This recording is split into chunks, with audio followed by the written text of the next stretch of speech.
Bienvenidos al podcast La Sugastación, un espacio de la institución educativa Colegio de Sugamuxi. Aquí encontrarás toda la historia, las noticias, los personajes y la actualidad.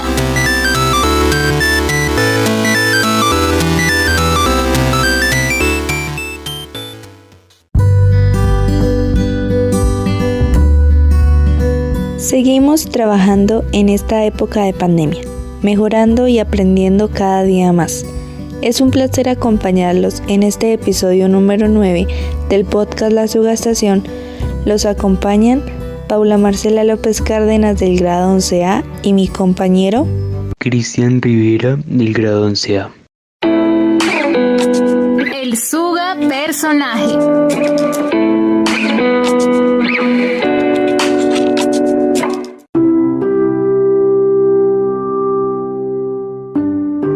Los estudiantes que dirigimos este episodio nos sentimos orgullosos de contar con el licenciado Carlos Daniel Fonseca Guerra, tunjano y profesor de música en nuestra institución.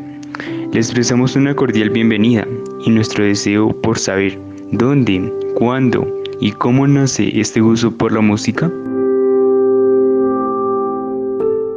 Buenos días, muchas gracias por la invitación, honor que me hacen. Respecto a lo que me preguntas, el gusto por la música, pues yo podría decir que nace en el bachillerato, en donde pues uno se da cuenta que la mayoría de áreas del conocimiento pues tienen una explicación práctica, una explicación técnica, ¿cierto? Y sabes bien cómo de dónde surgen y para dónde van, etcétera. Se puede vislumbrar eso, ¿no? Aunque en el bachillerato muchas veces vemos poco de cada materia, pero quiero decir que en la música no he encontrado una respuesta clara de por qué la música tiene ese efecto que tiene en nosotros. Obviamente tú puedes aprender escalas, puedes aprender técnica de cómo tocar un instrumento, pero para mí era muy inquietante esa pregunta de por qué la música tiene el efecto que tiene en las personas, que es una pregunta que me parece que aún no he logrado conseguir una respuesta clara. Amplia experiencia en Culturama, es Instituto de Cultura de la Perla de Boyacá, por 12 años. Hagamos un poco de remembranza de esa experiencia y sus logros.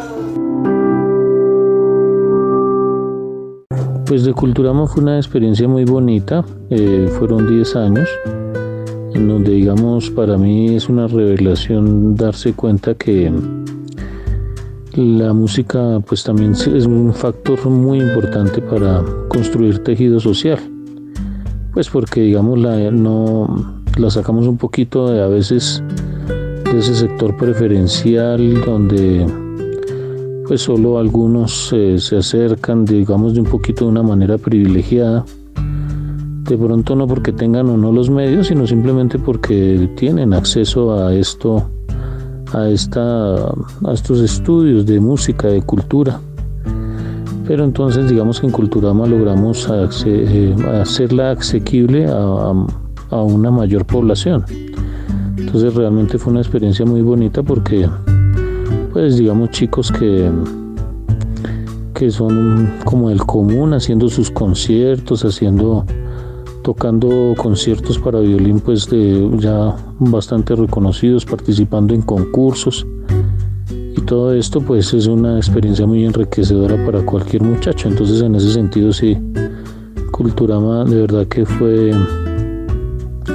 una experiencia muy bonita a nivel profesional y de demostrar esa parte de la música en la construcción de tejido social. Sabemos que hubo un campo laboral en la Orquesta de la Gobernación de Boyacá, especialmente en cuerdas frotadas. Musicalmente, ¿a qué hace referencia estos dos términos? Pues orquesta es la reunión de instrumentos de diferente tesitura y diferente registro para tocar conjuntamente de manera armoniosa y dentro del mismo ritmo, ¿no? De pronto hicimos la especificación de cuerdas frotadas, pues cuando se dice orquesta de cuerdas ya se sabe que son violines, chelos, contrabajos y violas, contrabajos y chelos. Pero pues como existe también la orquesta de cuerdas típicas, que son guitarra, tiple, bandola, pues tuvimos que hacer como esa distinción. Próximo candidato al título de magíster. ¿Qué le significa combinar el trabajo en tiempos de pandemia y estudio? ¿Y cómo se sortean esas tareas?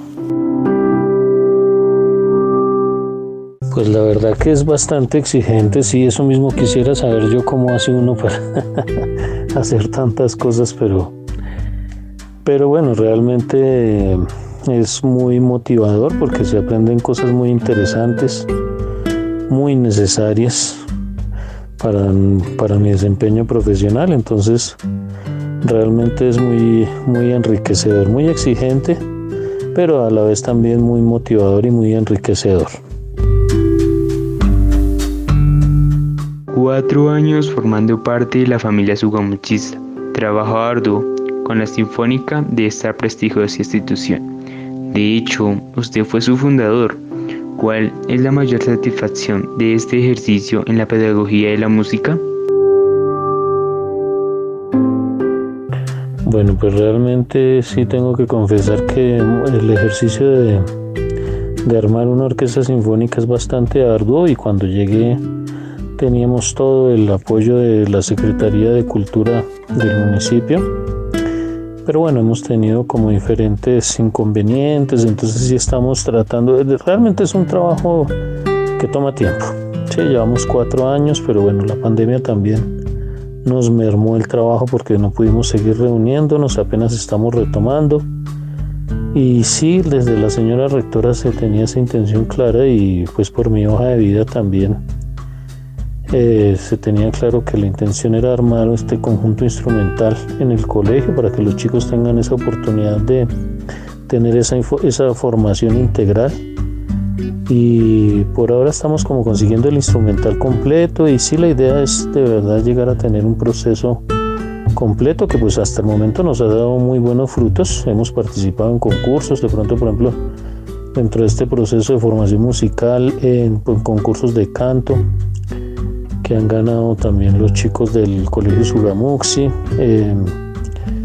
Hemos tocado en el Teatro Sogamoso, presentaciones muy bonitas, pero como te digo, es un proceso largo porque siempre una orquesta sinfónica como tal requiere bastante inversión de tiempo, de talleristas, de profesores, pero vamos en esa meta y vamos como logrando cosas importantes buscando este objetivo. La vida laboral tiene recuerdos marcados por satisfacciones. En sus logros personales, ¿qué significó la mención Violines para luchar? Sí, Violines para luchar, si no mal recuerdo, en el año 2016 el Consejo de Duitama me dio una mención de honor por dirigir este programa de Violines para luchar, que bueno, en su base, la filosofía principal era como de pronto normalmente el violinista es un chico virtuoso, digamos privilegiado, no necesario económicamente, sino más bien pues por su talento. Entonces la idea era como abrir esta posibilidad de hacer música, de disfrutar con la música, de hacer tejido social con la música, pues abrirla a una mayor cantidad de personas interesadas en hacer música, básicamente, ¿no? Pues obviamente a través del violín. Pues la verdad que fue un proyecto bastante ambicioso, en el sentido de que la pretensión era reunir hasta 500 chicos, y pues en ese momento se hizo un esfuerzo administrativo por parte de la alcaldía de Duitama, pues bastante importante, en talleristas, en instrumentos, etcétera.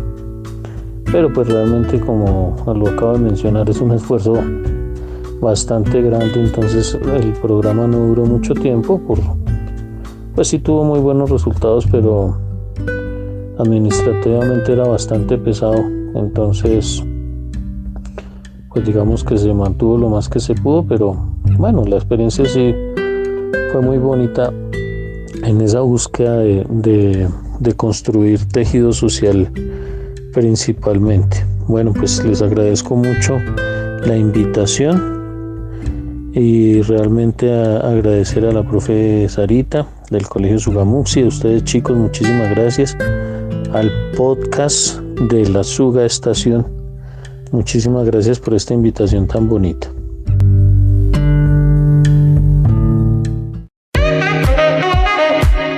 Actualidad.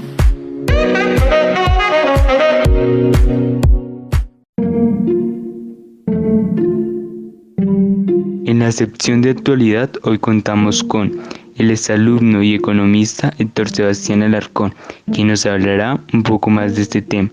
También nos acompaña la exalumna y hoy auxiliar de enfermería Catalina Cordero, y haremos una pequeña reflexión por la Constitución Política de Colombia dada por Daniel Julie García Quiñones del grado 11D.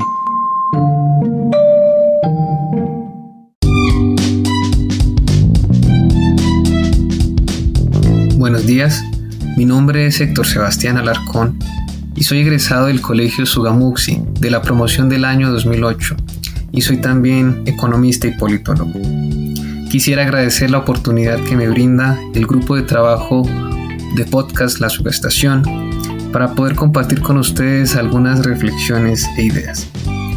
Y bueno, en primer lugar quisiera responder a ustedes esta pregunta de ¿qué es ser economista?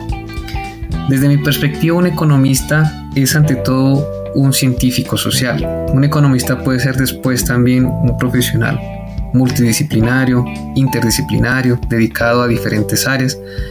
Pero en principio, un economista es una persona que se dedica al estudio del ser humano, de las relaciones sociales, es decir, de la sociedad desde una perspectiva o un lente particular, en este caso desde la dimensión social.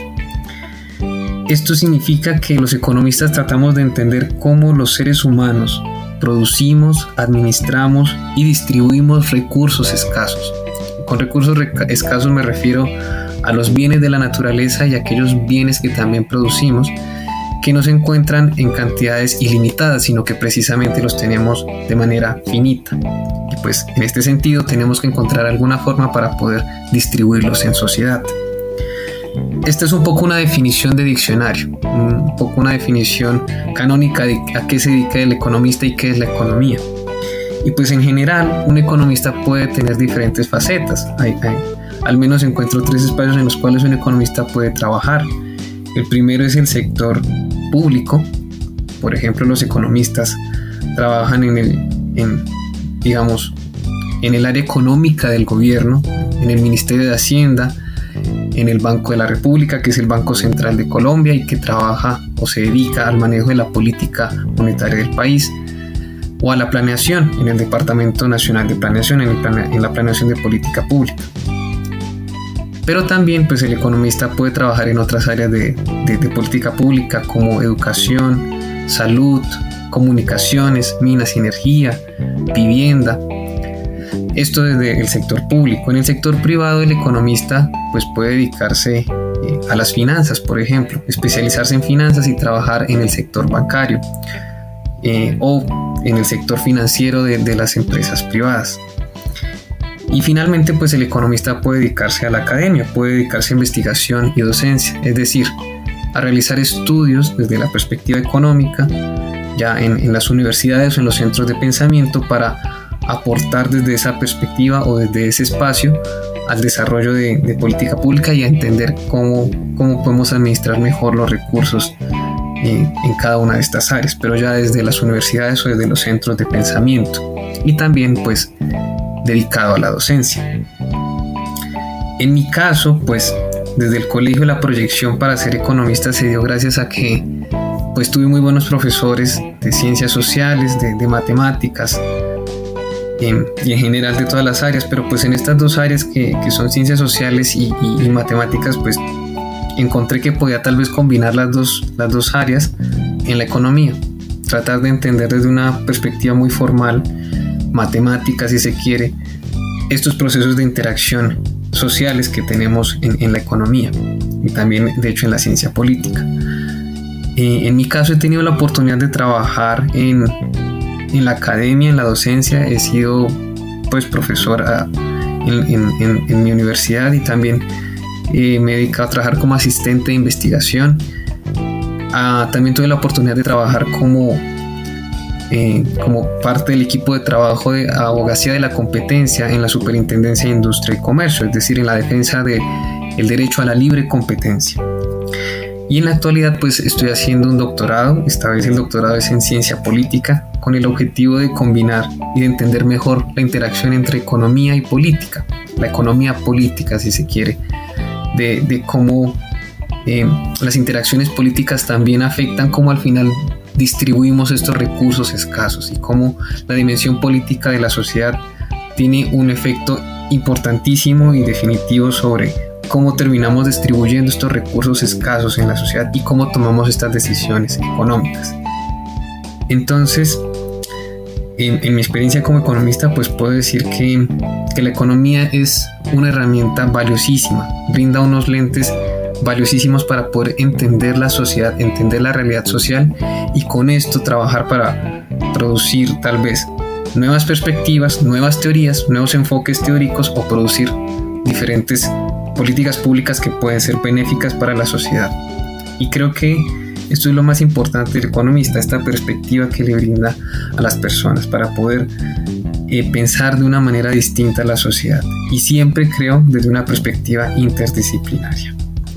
Entonces, finalmente quiero agradecer nuevamente a Podcast La Subestación, a los profesores y a los estudiantes por esta oportunidad y desearles un muy feliz día.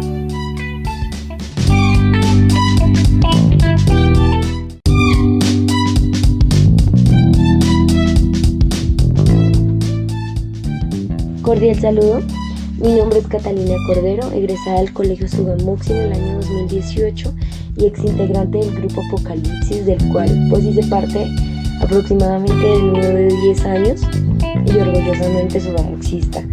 Actualmente ejerzo la profesión de auxiliar de enfermería, de la cual me gradué hace muy poquito y orgullosamente una profesional de la salud. Me gustaría contarles un poquito de lo que se hace en mi carrera. Bueno, pues cuando uno labora en hospitales y en clínicas es completamente diferente. Por temas de pandemia el trabajo es ahorita un poco más riguroso y cumples horarios laborales de aproximadamente 12 horas o a veces un poco más y pues entregas tu vida completamente a un servicio de enfermería o a la vida de un paciente a veces. Pero actualmente yo laboro en una IPS especializada en salud mental con enfoque en farmacodependencia, alcoholismo, juego patológico, bulimia y anorexia nerviosa, con el cargo de auxiliar administrativo. Como su nombre lo dice, pues hago parte de dirigir temas administrativos completamente, como áreas de auditoría, área de farmacia, área de calidad, entre muchas labores más que cumplo en este puesto. Pero también tengo la oportunidad de acompañar un poco el área asistencial, que esta área es la que estamos más en contacto con el paciente. Cumplimos labores como el cuidado y el acompañamiento del paciente en el ingreso y en todo su programa de rehabilitación. Se le explica al paciente cuál es el manejo del equipo interdisciplinario, los derechos y deberes de su familia y del paciente, las normas y los límites de la institución, el plan de manejo para el requerimiento de ropa, alimentos y demás accesorios requeridos pues para la estancia hospitalaria del paciente. Se firman consentimientos informados, los cuales se le explican al paciente, y se realizan procesos de vigilancia, administración de medicamentos y procesos de toma de procedimientos clínicos básicos e intervenciones de primaria en salud. Asimismo, pues supervisamos el área de hábitos de higiene del paciente y el cuidado personal del paciente dentro de las instalaciones. Bueno, creo yo que para nosotros los enfermeros lo más importante siempre serán nuestros pacientes. Y no importa los horarios desgastantes, ni de las trasnochadas, ni a veces los malos tratos de las familias y los pacientes. Es un tema molesto hablarlo y es un poco incómodo tocarlo, pero pasa mucho. Pero siempre el amor a la profesión será lo primero.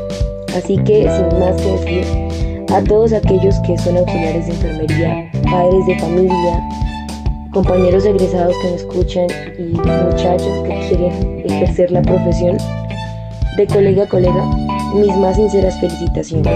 Yo sé que no es fácil, pero nunca decaigan. Nosotros somos un pilar muy importante para el área de la salud. Y a todo aquel que quiere estudiar enfermería, lo invito. Es una gran profesión. Muchísimas gracias.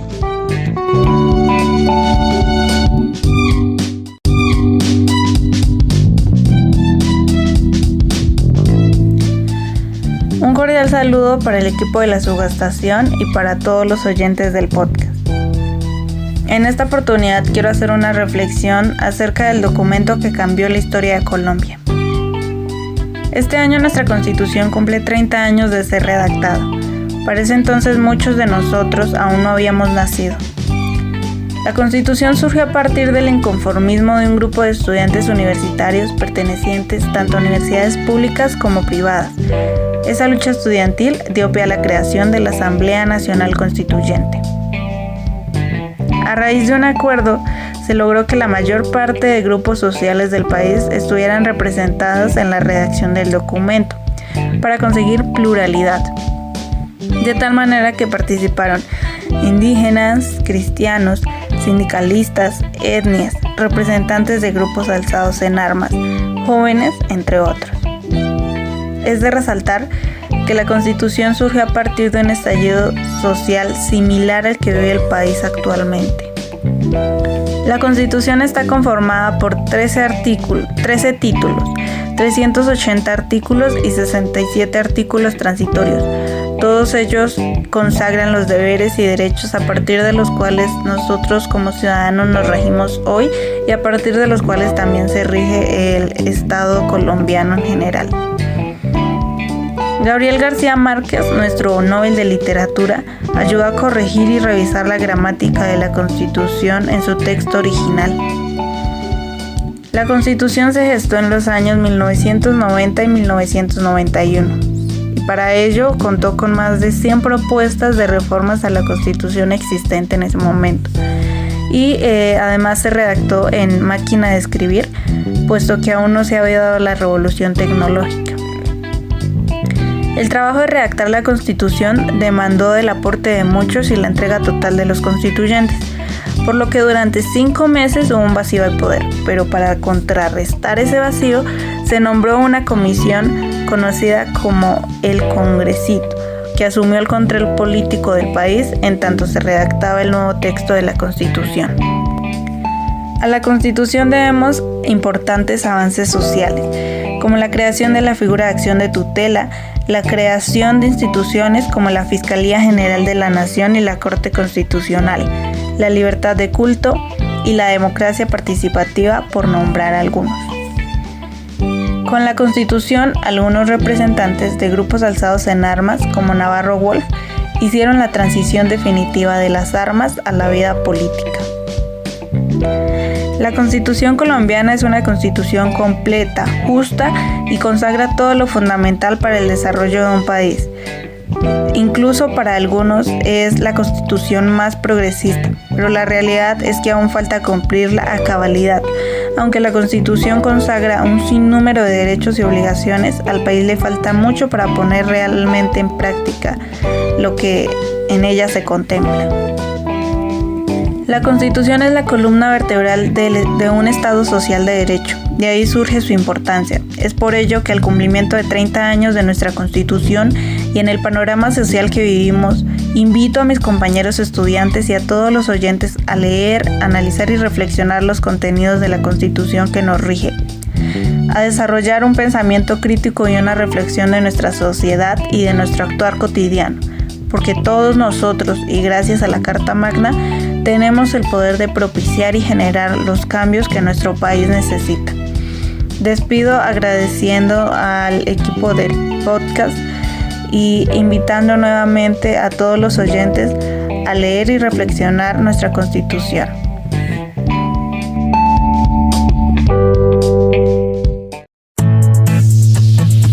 ¿Y qué es lo más destacado?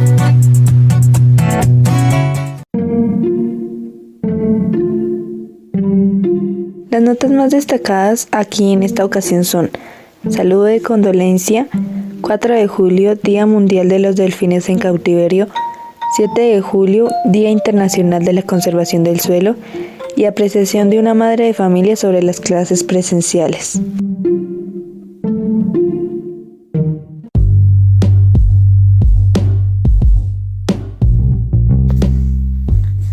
Con sentimiento de aprecio, los directivos, exalumnos, compañeros del área de humanidades y el equipo de este podcast, expresamos un sentido saludo de condolencia y solidaridad por el fallecimiento del maestro Hernando Quintana, a su esposa Mercedes y a todos los demás miembros de su querida familia.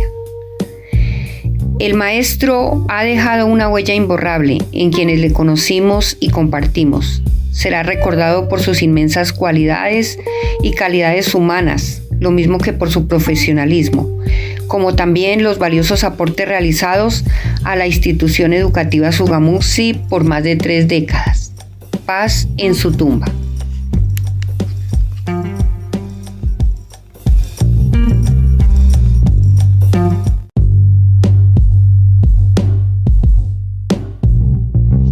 Cordial saludo para todos y todas. Yo soy la estudiante Tatiana Andrea Cadena Ríos de grado 8º D. Y hoy vengo a hablarles sobre el Día Mundial de los Delfines en Cautiverio. Inicialmente se celebra el 4 de julio de cada año. El objetivo del Día Mundial de los Delfines en Cautiverio es acabar de una vez por todas con la retención de delfines que se encuentran en cautiverio. Acabemos con la retención de los delfines. Ellos están en su hábitat y nosotros estamos reteniendo su hábitat. Acabemos con esto, prohibamos eso, ya no más. Así como el cierre de todos los delfinarios que actualmente existen en todo el mundo. Los delfinarios son una inconveniencia para los animales. Y por ejemplo, los delfinarios son una iniciación para la comercialización y más por medio de animales. También prohibamos eso, ya no más.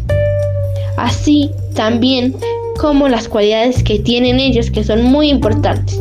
Sus principales cualidades son que son simpáticos, inteligentes y curiosos, y tratan de dar alegría y armonía. Por eso debemos de cuidarlos, pero en su hábitat. Fuera de su hábitat nunca más. Ellos tienen su propia hábitat y nosotros se la estamos destruyendo. Los tipos de delfines que hay en el mundo inicialmente son la orca, el delfín rosado, que está en Latinoamérica, en los principales países como Colombia, Perú y Brasil, entre otras. También está el delfín con nariz de botella, entre otros. Cuidamos y protejamos nuestro mundo, nuestros ríos, nuestros mares, y más inicialmente por los delfines y por los animales que hay allá. Acabemos con la organización de cautiverio de los delfines, ya no más. Gracias.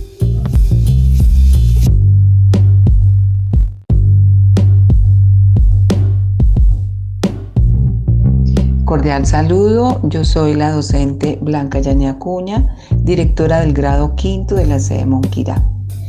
Bueno, hoy estaré hablando sobre la conservación de los suelos, que son todas aquellas prácticas básicas que permiten detener o evitar la erosión. De nosotros depende de que conservemos el suelo, de mejorar su fertilidad y su productividad.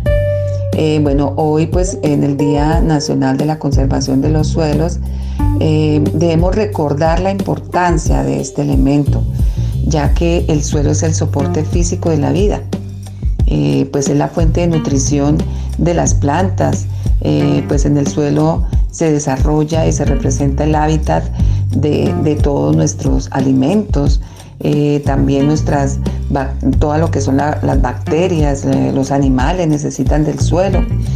En el departamento aquí de Boyacá, que es donde vivimos, pues los suelos son aptos para cultivar muchísimos alimentos, como es el maíz, la papa, la cebolla, muchos alimentos, y por eso es la importancia de conservar nuestro suelo, pues porque hay muchas actividades que son inadecuadas para la conservación de nuestro suelo, como es el quemar nuestros árboles, contaminar nuestros suelos.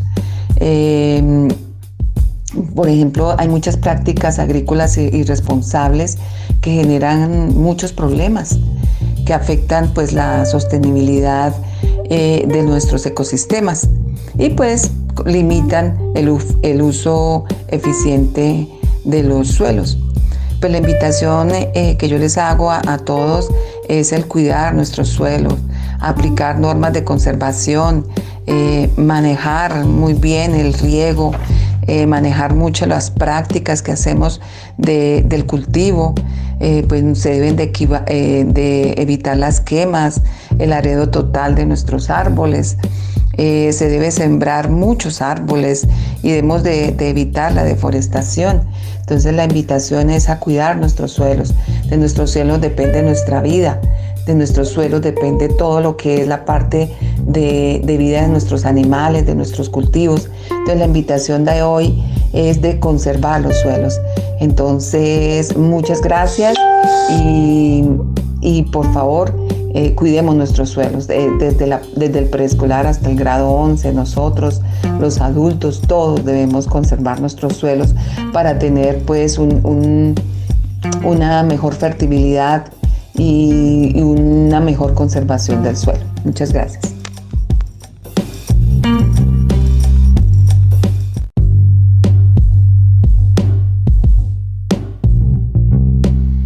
Cordial saludo. Mi nombre es Marcela Raba y voy a dar mi punto de vista sobre el regreso a clases de nuestros estudiantes y nuestros hijos. Mi opinión, pues en sí, para el regreso de clases es apoyarlo. ¿Por qué motivo? Porque en mi caso es una doble moral. Si yo fuera una persona que no saliera, que no dejara salir a mis hijos, que no tratara con más personas y tuviera muchísimo más cuidados, no apoyaría el regreso a clases, pero pues nuestra vida tenemos que regresar nuevamente a nuestra cotidianidad diariamente. Entonces pues nos toca, si no salimos a trabajar no comemos y pues ellos en este momento si no salen a estudiar tampoco están aprendiendo. Entonces pues ese es uno de mis motivos por el cual pienso que mis hijos o sobre todo mi hija mayor debe regresar al estudio, obviamente atacando los protocolos de bioseguridad, cumpliendo con cada uno para que ellos asimismo pues obtengan una mejor enseñanza. Ellos también están desesperados en casa, ellos también necesitan hablar con más gente, independientemente que uno los saque, no es lo mismo que ellos tener su opinión con sus compañeros, con sus profesores. Por ese motivo es que yo doy mi opinión de que es importante que ellos vuelvan nuevamente a clases. Sí, obviamente que el colegio tenga un orden que de pronto lo puedan llegar a manejar, no sé, con pico y tarjeta, hablemoslo, no cédula, para los que todavía son menores de edad, con pico y tarjeta en el cual puedan ser los días pares, van los niños terminados con número de tarjeta de identidad en par y lo mismo en el día de impares. Esa sería pues mi opinión. De pronto no estoy muy segura con el retorno hacia los pequeños, porque pues ellos son más vulnerables y es el miedo que uno podría llegar a tener, de que obviamente ellos no se van a cuidar propiamente. Si nosotros como adultos no lo hacemos, pues los pequeños es un poco más difícil. Entonces en ese lado pues tengo una controversia en uno sí lo dejo, en el otro no lo dejo. Yo sé que todos tenemos muchos temores, muchos miedos. Muchos papás dicen que no lo harán porque pues obviamente no van a ir a buscar a sus hijos a la UCI, pero pues nos toca empezar a vivir ya nuestra vida con este virus, tener muchos cuidados y pues ellos tienen que aprender también en el autocuidado, tienen que aprender a saber que esto ya es una realidad, porque de pronto para nuestros jóvenes aún todavía no son muy conscientes. Entonces pues por ese motivo y muchos más, obviamente mi opinión sí es que ellos retornen las clases, sobre todo para los niños grandes, de pronto los pequeños sí no, por el cual ya necesitamos que ellos también retornen y que tengan un poquito más de aprendizaje, ya que en casa ha sido un poco difícil, muchos papás no estudiaron, no tienen como tal un estudio para enseñarles, mientras que nosotros sí, los profesores sí nos pueden apoyar. Entonces, por ese motivo doy mi opinión y pues yo sí apoyo pues hablemoslo en un 70% en que ellos regresen a clases. De pronto con nuestros pequeñitos pues es un poco más difícil, respetando la opinión de cada uno de los papás. Ya es decisión propia de cada persona, pero si una persona no sale, no comparte con gente, estamos de acuerdo que no debe ir los niños a estudiar, pero si una persona sí lo está haciendo, pues debemos de dejarlo regresar a clase. Muchas gracias.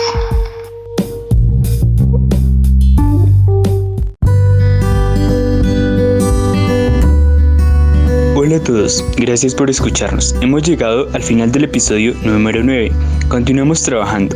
Feliz regreso de vacaciones. Les invitamos a seguirnos en las diferentes redes sociales como Podcast La Subestación. Nuestra tarea, mejorar cada día más. Dios les bendiga.